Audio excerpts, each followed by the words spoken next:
Welcome to Brewsers, a podcast about beer, coffee, booze, and bruisers. I'm your host, Rudy John, and today we talk to Jaden Newman. We talk all about how he got into the world of wrestling, being a promoter, and so much more. It's such a fun and great conversation with Jaden, and I loved it, and you're going to love it too. And we will get to it in just a minute. But first, make sure to sign up for our newsletter. It comes out twice a week. You get even more information about our guests. You get fun facts, and you get to find out what's happening with your favorite podcast all about beer, coffee, booze, and bruisers. And without further ado, here is Jaden Newman.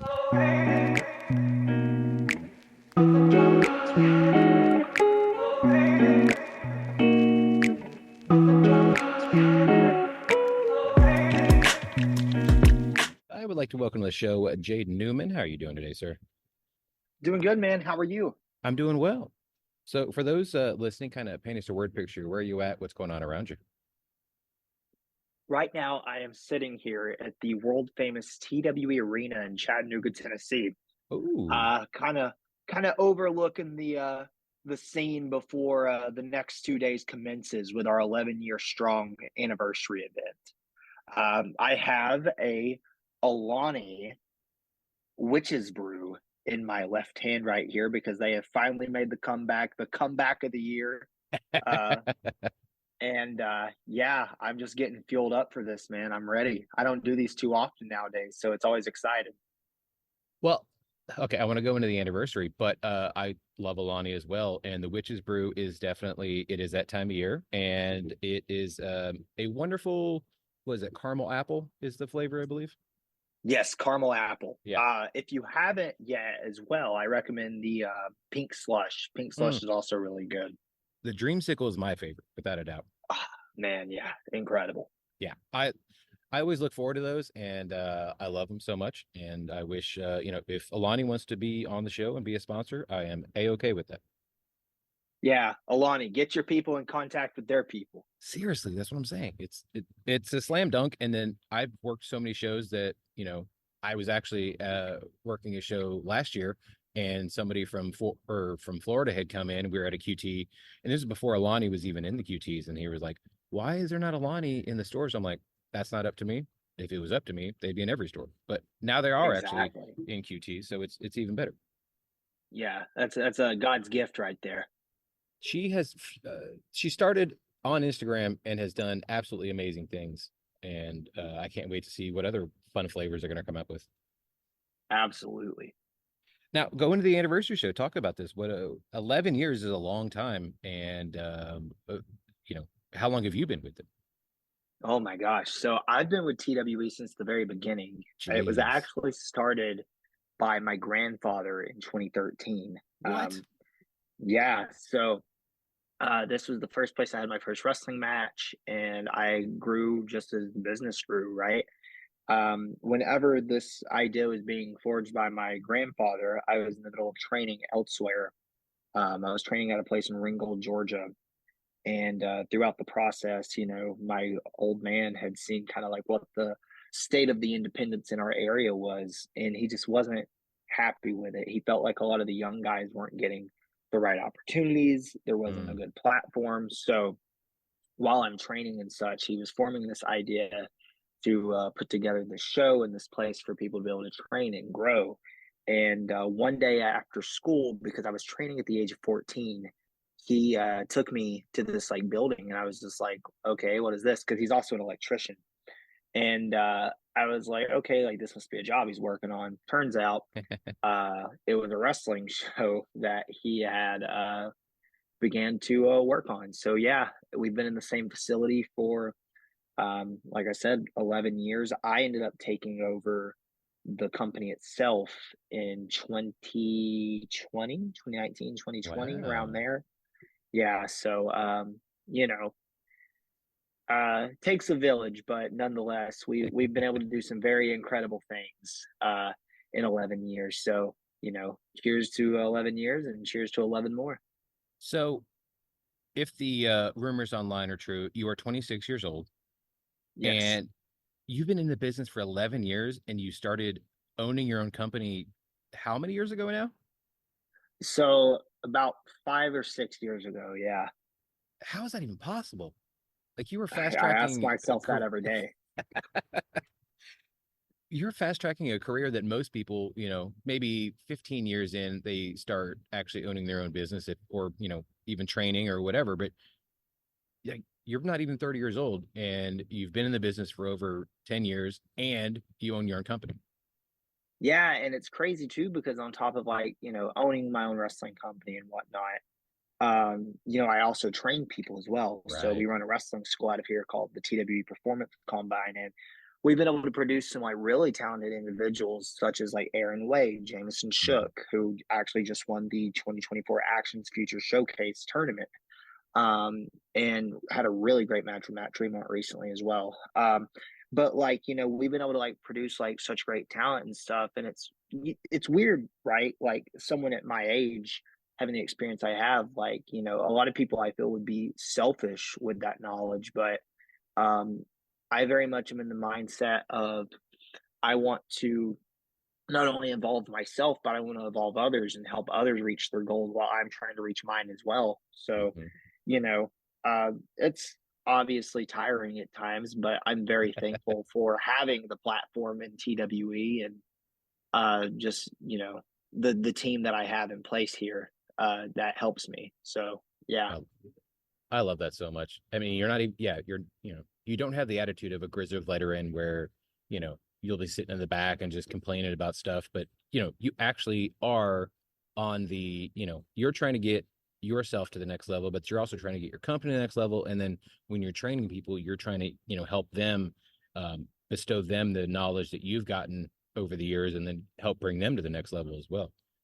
exactly. Right. Because like it's cool if I succeed, but it's way cooler if everyone else around me succeeds as well. Exactly. Yeah, I mean that's what we've seen it now with what Triple H has done with NXT, and now HBK's taken over that as well. And I've loved watching that since the beginning. And as much as people were like, oh, when Triple H was an actual active wrestler, oh, he's just trying to bury people and blah blah blah. It's like, well, no, look what he's done with NXT, and then obviously look what he's doing with WWE now. Like he's literally wanting to help people and bring people to the next level because it's more rewarding giving back and putting everything into somebody else and watching them grow. 100%. 100%. And like you said, man, Chef Sean's cooking down there in Orlando. Yeah, So you love to see it. exactly. Well, let's go all the way back in time. What is your earliest memory of pro wrestling? Oh my gosh. So the most known story that I tell is my earliest memory of pro wrestling was going to the flea markets at 7 years old with my grandfather. Because at that age, it's very much a period in where you're trying to figure out what your interests are. Hmm. And, we would go to the flea market every weekend. And I remember we came across a wrestling booth.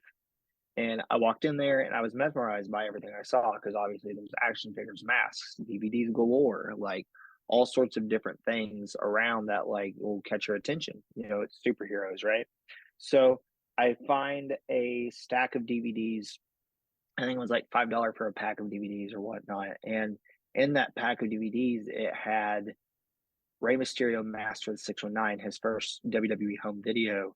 Oh yeah. And I remember I took it, I popped in the DVD player, and I saw, Rey Mysterio's like origin story of how he started at such a young age and how he started at such a young age. Like it was like it basically embedded in him. And with that, I saw the match of him versus Eddie Guerrero at Halloween Havoc 97. And that was the Oh first wrestling man. match I ever saw. Right. Whoa. So imagine like that's your introduction to pro wrestling. How could you Yeah. not fall in love with it? Right. Right. Yeah. I mean, you're basically like, if it was wine, you're having like the best wine on the planet as your first thing of wine. And you're like, well, if this is what wine is, all here for it. And you're seeing one of the greatest matches of all time, and that's your first wrestling match. That's nuts. Yeah. So like then from there, it was just, it spiraled and I just kept going back every week into the flea market. And then I would find out about like the dirt sheets and I would find out Mm. about like all these different things that came with pro wrestling. And it was just, I was hooked, man. I was hooked. Was that the DVD where it starts out with like Albert injuring, quote unquote injuring him, and he had to get that knee surgery? Yes, that is the exact Okay. DVD. I am front row when Albert is doing that. If you go back and watch that. What? Yeah. So the only Were is you? yeah, I was. It was one of the only times I've ever gotten front row tickets. And I was right, right on the corner as they're coming in, not down the aisleway, but the section over right in front of the steps. And I remember watching the DVD. I'm like, holy shit, I was there. And I looked, I'm like, yep, there's me right there. So you could see me, like if you know where you're looking, you could see me. And I loved it. It was one of the only times I've ever had a front row seat, especially the only time I've had a front row seat for a WWE event. Wow, that's incredible. Now I really have to go back and watch this because I'm gonna have to be spotting you out. Yeah. Okay. I'm just Jeez, wow. Yeah, I'm just in the front. I that's don't think I'm any insane. other part in the DVD. Man. I Yeah. figured you had like a talking head or something, like a cameo. No. You're like, yeah, I was there, man. I saw it. One I day they'll saw put the me on. SOB do it to him. You know what I mean? I've had so many little encounters when it does come to WWE. I'm like, just hire me. Like at this point, like, what are we doing? We all know who each other are. Just, sign me up and we'll be okay. I could be like a Pat McAfee, but, Yeah, what are offer we your doing? countdown shows or whatever.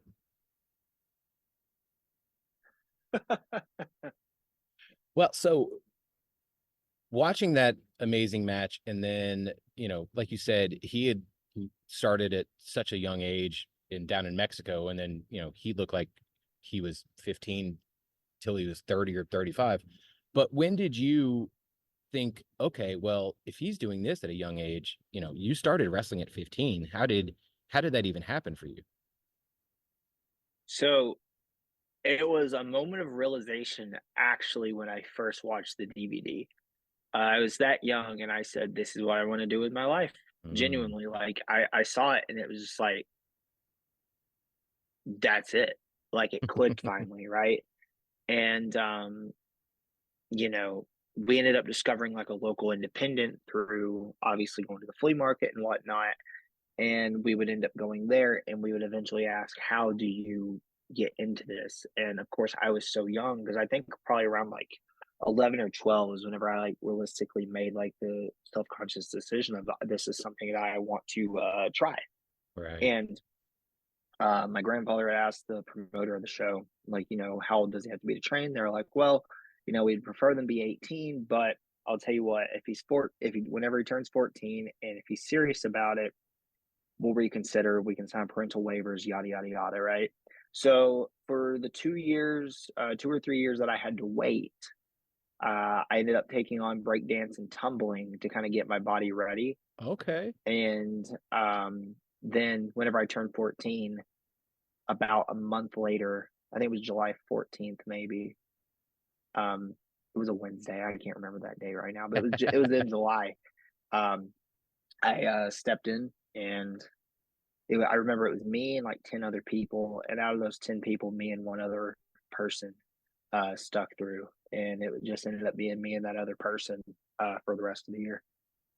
I mean, I do hear that story often of, there might be 10 or 15 people in the school, one or two really are there till the very end. And sometimes none of them even make it at past that. Yeah, it's crazy. Like whenever you hear people all the time say, it's my dream. I want to do this. I want to be a professional wrestler. Yeah. And a lot of them just, don't really understand like the amount of work it takes to do this. Like, Mhm. uh, absolutely, I believe professional wrestling is for everybody. But stepping in that ring isn't, and that's fine. Yeah. Yeah. It's not just the toll on the body, but a lot of people mentally can't do it, or they don't want to be away from family or travel, or, any of the number of reasons that people decide not to continue with the business. Exactly. And I don't, yeah, and I don't fault anyone for that by any Right. means. Um, you know, certain priorities are different for other people, Yeah. and that's totally okay. But, you know, um, that's just what it comes down to at the end of the day. Hmm. But once again, pro wrestling is for everybody.